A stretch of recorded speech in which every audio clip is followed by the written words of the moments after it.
بسم اللہ الرحمن الرحیم۔ السلام علیکم۔ فجر کی نماز کے بعد 3 مرتبہ پڑھیے اور کمال دیکھیے۔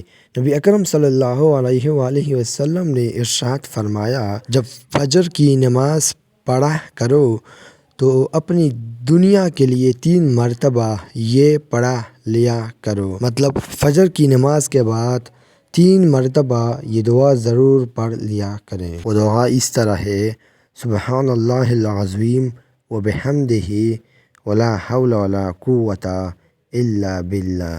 جو شخص فجر کی نماز کے بعد 3 مرتبہ ان کلمات کو پڑھے گا، اللہ تعالیٰ 4 بیماریوں سے اسے نجات میں رکھے گا۔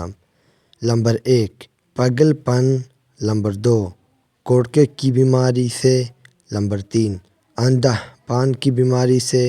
نمبر 4، فلج کی بیماری سے۔ تو آپ نے فجر کی نماز کے بعد ان کلمات کو ضرور پڑھنا ہے۔ اللہ تعالیٰ سے دعا ہے کہ تمام مسلمانوں کو بیماریوں سے محفوظ فرمائے، آمین۔